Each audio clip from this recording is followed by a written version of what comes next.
my younger brothers in Canada, and so I guess I got elected by default because I'm the old guy here. So I'm going to try and do this. I'm going to keep it pretty short, but I wanted to first of all just give some introductions. You know, I never dreamt that I would.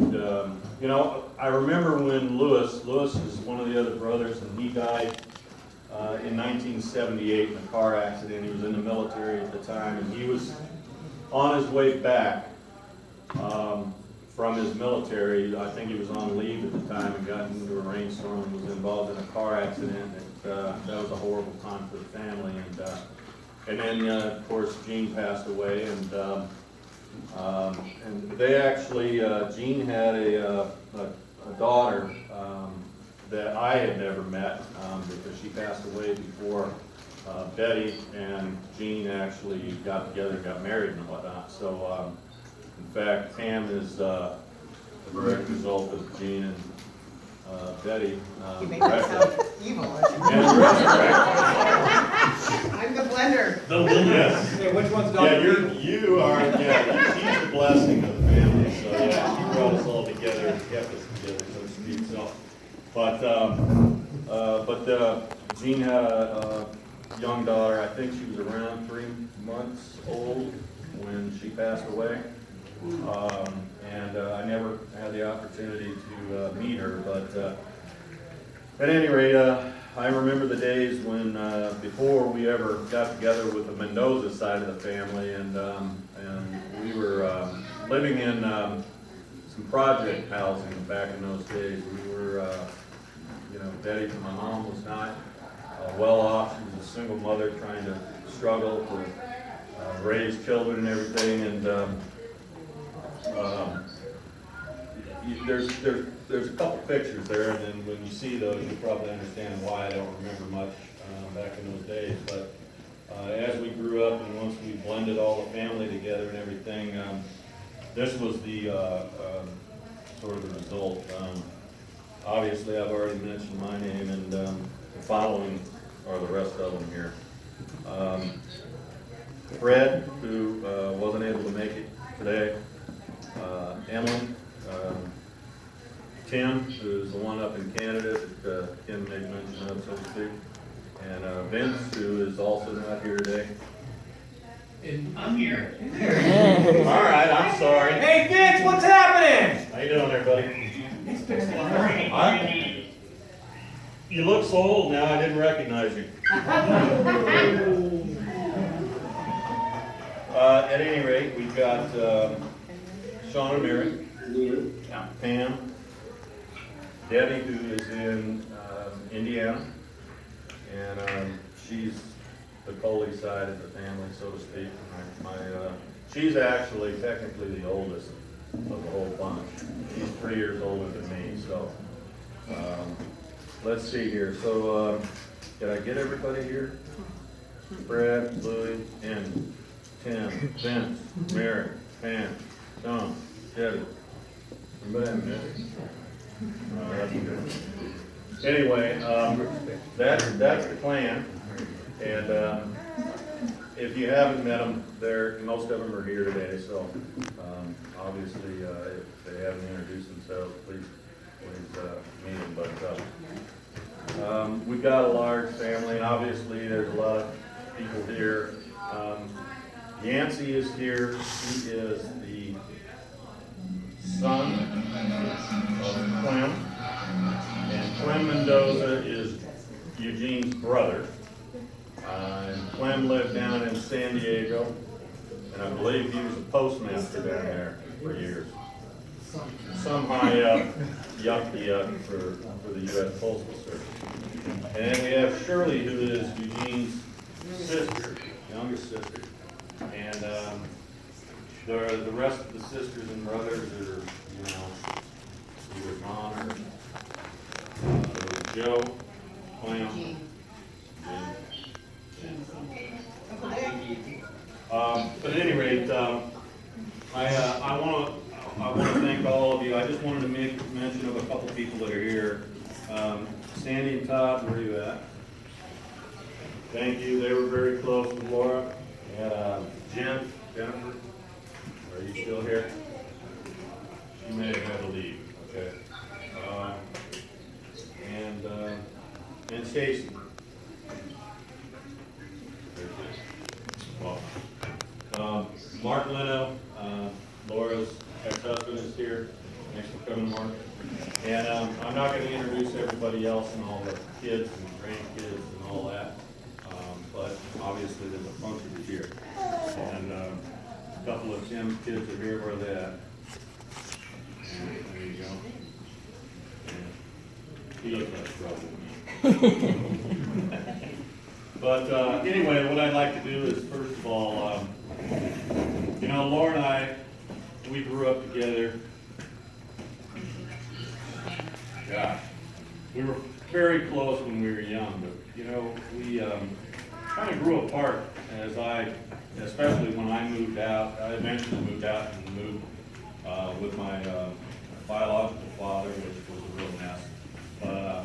And as a result, I ended up going into the military, but Laura stuck by, the rest of the family, and most of you all stayed together, obviously. I went off to the military eventually, and then I ended up moving to Colorado. I met a lady in Indiana after I discharged from the military, and when I went back to Indiana, I fairly quickly met a lady, and we ended up moving to Colorado, getting married, and then I ended up with 3 boys and had a great career in law enforcement for 32 years and retired. So I haven't had the opportunity to stay in touch as much as I wanted to with everybody, and I think everybody, except for the ones that were in California, you know, didn't get to stay in touch as much with each other because we had some in Indiana. Now we've got one in Canada, and I don't know if Tim is listening in or not, but obviously Vince is on the video. We may have had some call in because they can call in also, right? Hey Tim, are you here? Okay, he's not. We only show us and you folks. Okay. I called mom and she was trying to get in, so I don't know if she'll be able to make it in or not. Okay. And speaking of mom, she, just for those of you that don't know, she was diagnosed just recently, back first week in December, right around the 2nd. She had gone in for a colonoscopy and they found cancer. And so she's gonna have to go undergo some radiation and chemo and whatnot. She's gonna start that shortly. So we thought she was gonna do that actually this week, but they're gonna start it next week. So my prayers are with her, and I hope everybody else that is close to mom is also going to be praying for her. But she's 79 years old. She's got MS. She's struggling, you know, and so it's going to be a long road for her. But anyway, my thoughts and hope our thoughts are with her also. I'm going to give everybody the opportunity to say some words if they want. Anybody that wants to say something about your experience with Laura, or some good times that you may have had and everything, and that way then if anybody wants to say anything, you'll have that opportunity. Last time I actually saw Laura physically was, gosh, I don't remember exactly when it was. It was after when I came out, and we all got together at Laura's place, and which is some pictures of, obviously. And I got to meet some of the kids that, you know, that I had never even met, you know, their children and everything. So, or that when I met them, they were like this high, and now they're even bigger, the ones that are here today. So, but Laura and I really had a lot of great discussions on the phone. She was kind of a, I don't know how I would describe her, but she had a sparkling personality, to say the least. And the thing I remember most about Laura is her smile, you know, more than anything else. And the other thing I remember most about Laura is she'd call you out on anything. She was real upfront and wasn't afraid to speak her mind, and a very strong-willed, strong lady overall. And I enjoyed the time we got to spend together when I went out to California. And I enjoyed spending time with all of you also. I mean, I got a chance to see Mary and Kim. I don't think I'd met you before that. No, I think it's the first time we were around there to shake hands. Yep. And I love Laura to death, I always will, and it's just a damn shame that she left us so soon. I figured since I'm now the oldest, you know, that I'd end up being the first one to kick the bucket, but unfortunately it was Laura. And I guess if anything that I've learned from this experience, because it was quite a shock for me to hear when she passed away, is that I think it's important for family to stay in touch and communicate on a regular basis, if at all possible. And that's really important. So, for those of you that have your children and everything, cherish that time, because you just never know. And the one thing that we do know, we're all going to die. That's something we don't have any control over. We don't have any control over when we're going to die. We just don't know. That's just part of life. That's part of the process. So try to find those happy moments, both with your family and your friends. I think that's critical, because those are the things you're going to remember. You're not going to remember your job. You're not going to remember all them stupid things about money problems. The things you're going to cherish is your family. So just word is wise. With that, I just want to just take just a few moments and let's have a moment of silence for Laura.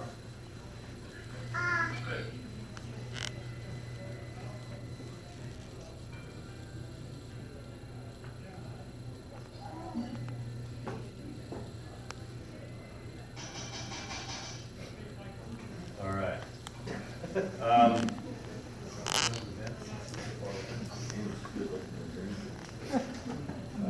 Anyway, so with that, I'm just going to open it up. I want to keep this real informal, and if anybody, I guess I'll just open it up. If anybody would like to come up and say anything, or just stay where you're at, and please identify yourself at least, and let us know who you are. If I don't know you, I'd appreciate it, but go ahead. Let's put Vince up first, since he's patient. Vince, Hey, you got anything you'd like to say? well,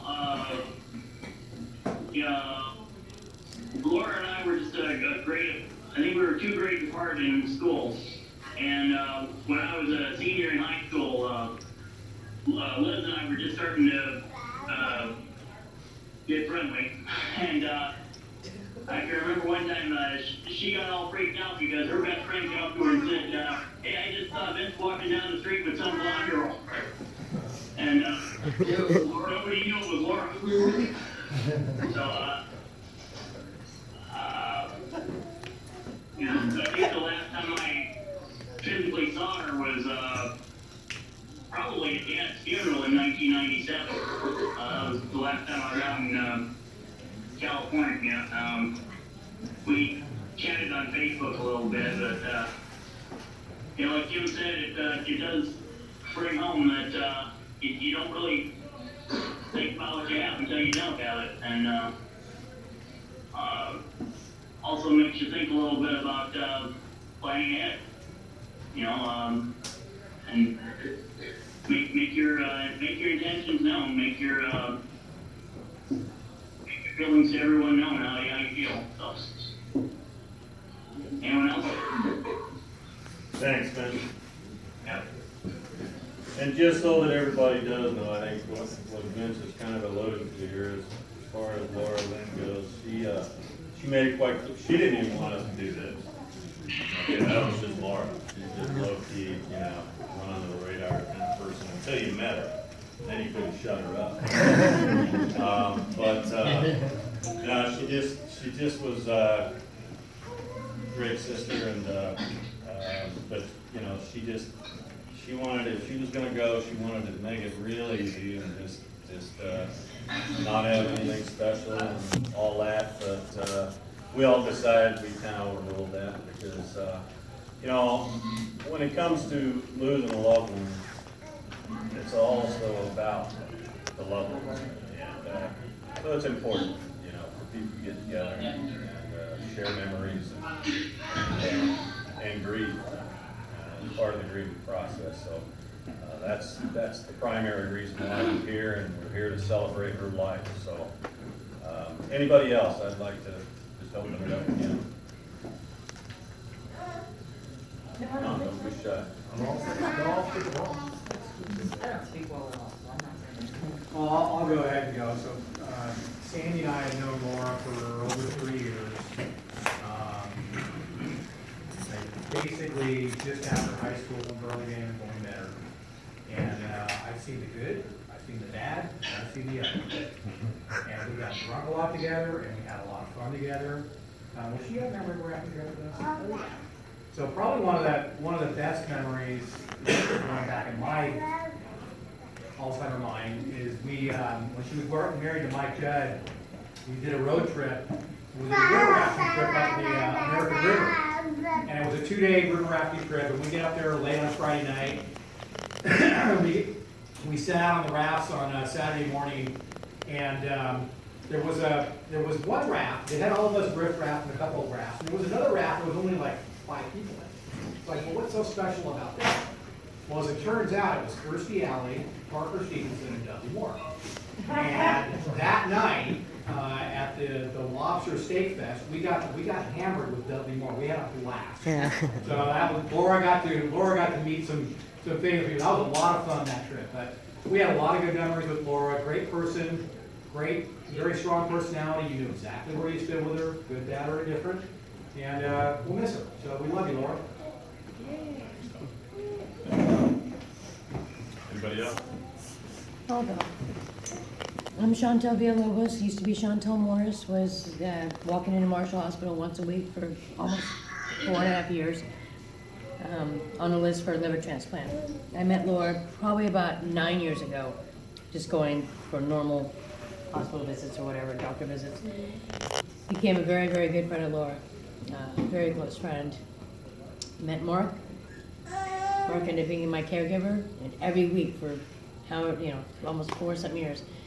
She came up when I was finally in California Pacific Medical Center in San Francisco, about a month before I got my transplant. She came up twice, I think, to see me. And 16 days after my transplant, she came up, spent a couple of nights in the apartment we were staying at for 30 days.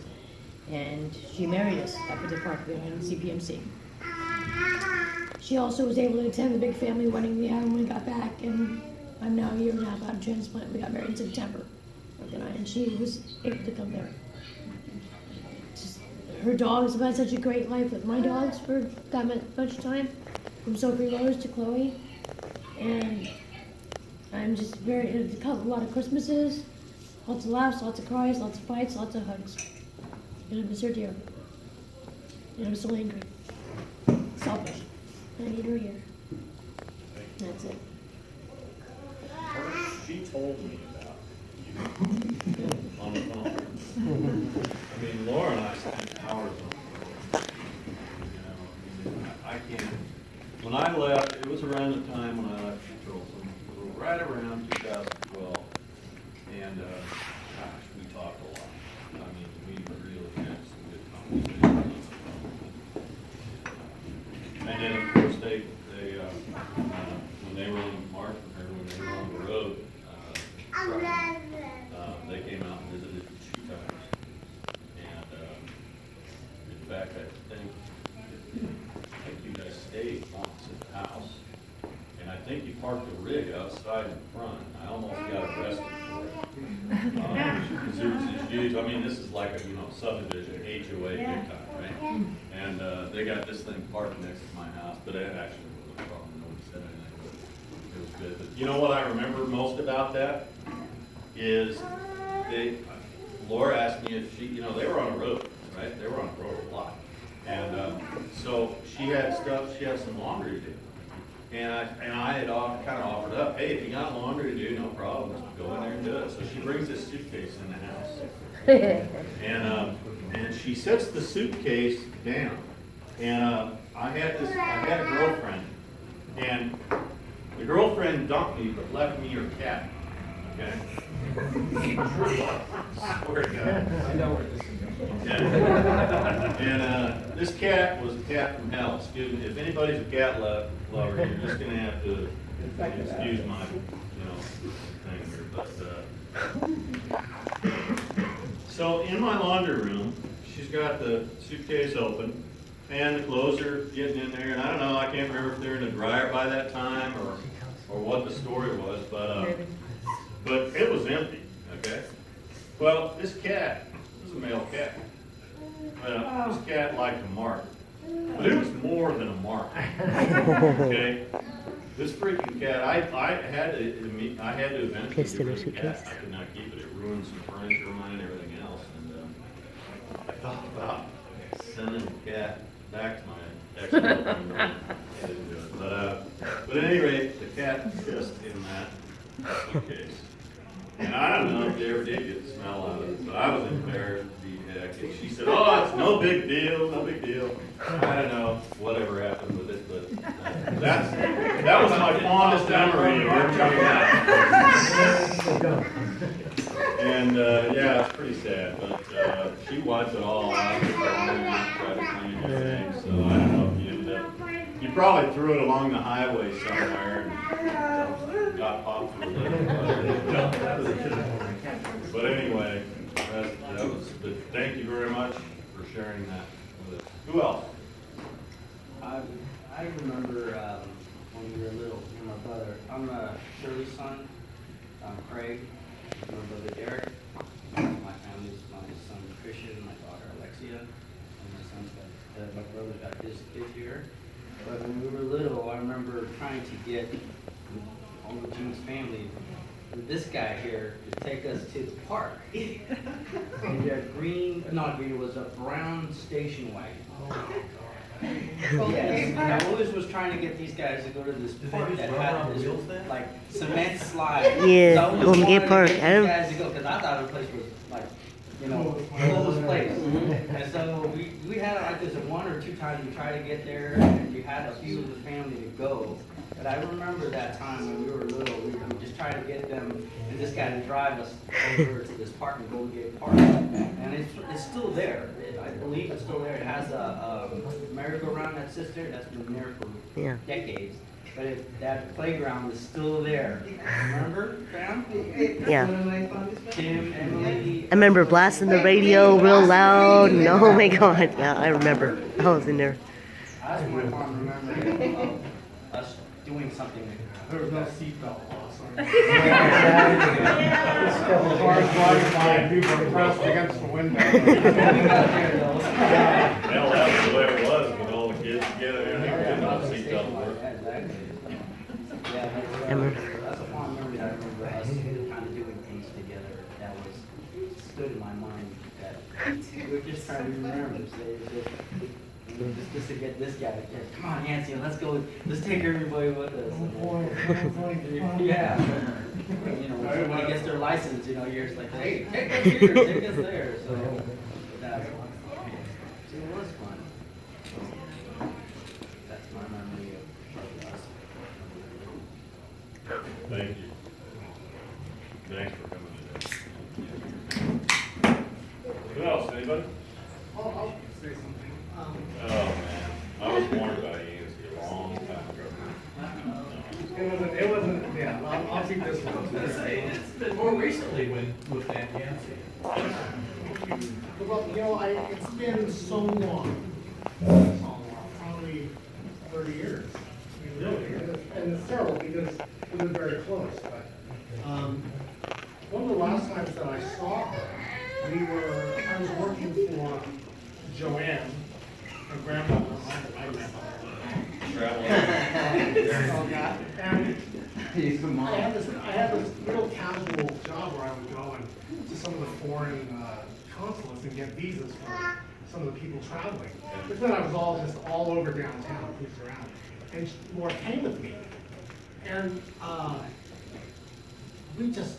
we cruised all over downtown, and the strangest thing is that there was a kind of a circle of really unusual elevators. Some of them were, outside, some of them were really fast, some of them, plunged in the ground, below the normal street surface. So it was kind of this feeling of, and there was a cage, and I don't know how I knew about all these elevators, but I kind of took her on this elevator tour, and we had lunch, and we were just running around laughing, and it was really just a super fun day. I didn't want to go back to work, but, she hung out with me all day, and it was a great, great day. Never forgot it. So I'm glad I shared that with her. One thing that you said that's really important is that we tend to drift away from each other. You see each other at weddings and, funerals and these weird events, and we really got to make a point to stay closer, at least in touch, at least have, our numbers and how to get a hold of each other, and, the opportunity that when we're traveling to the cities, the towns that we're at, to at least stop by and say hi or have coffee, something. But, really we need to push that a lot more. So I also want to say that, I've changed addresses and phone numbers recently, so if anyone does not have my information, please come and get it from me. And, it's a step towards, keeping us more together. Because I would have liked to. And where are you living now? I'm in Roseville. Well, I'm in Thomas now. Did you get a nice place? No, it is.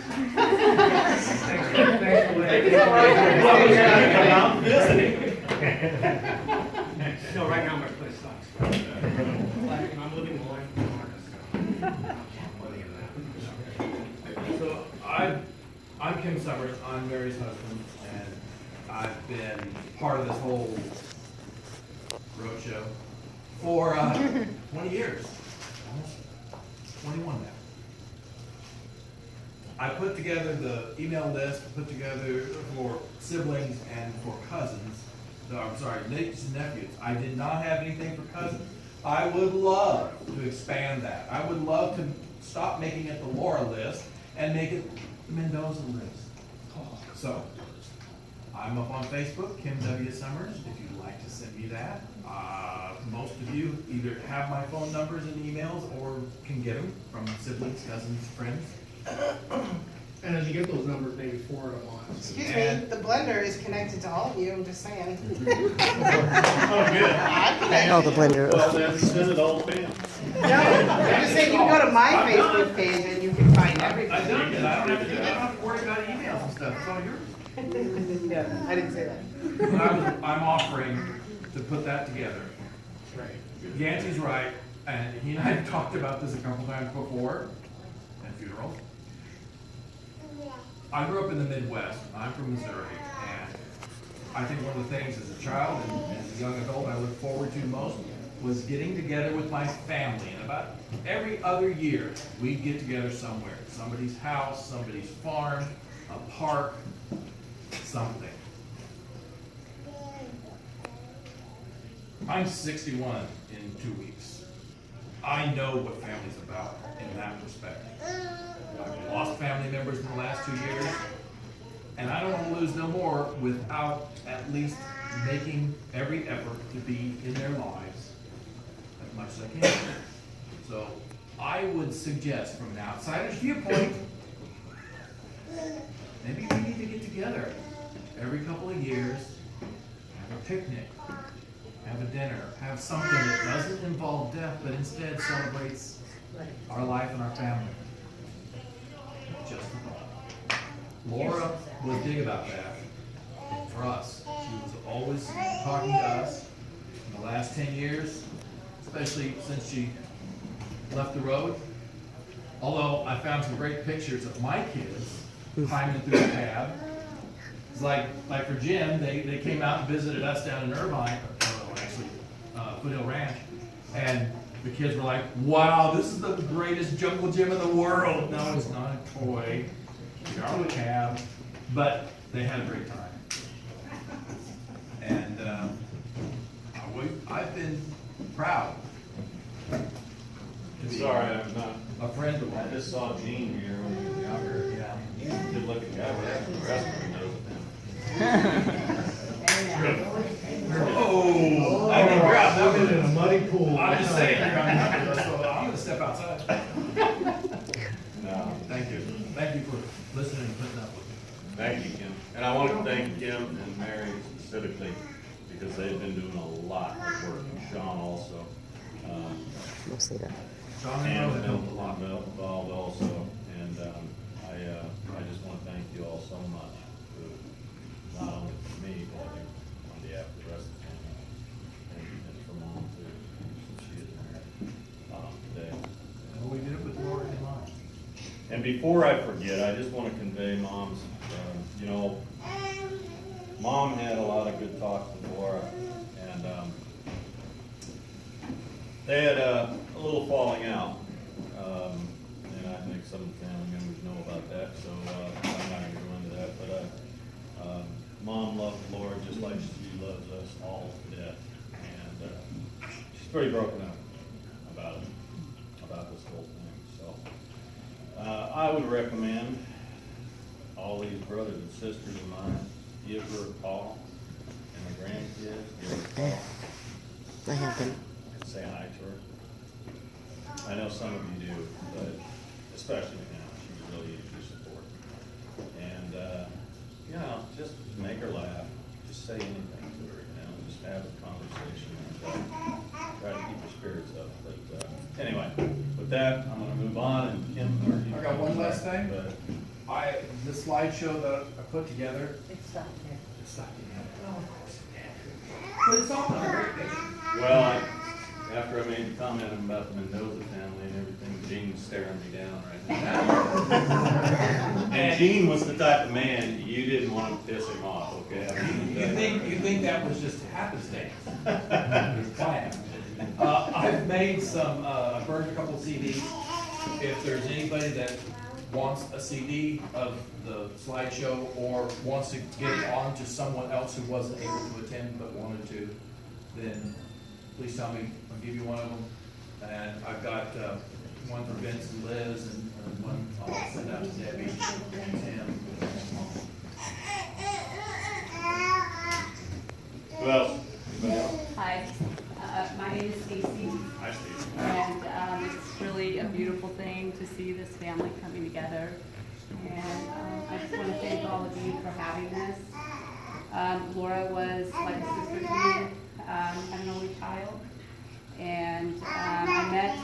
We called her Tia because she was like a sister, and I had my first kid in '87, and so I probably met Laura. I think when Justin was maybe 4 or 5, maybe 91, 92, 93, somewhere in there. And I'm from the LA County area, and we met at the same company. We were working at the same company, and Laura had a place in San Francisco, and was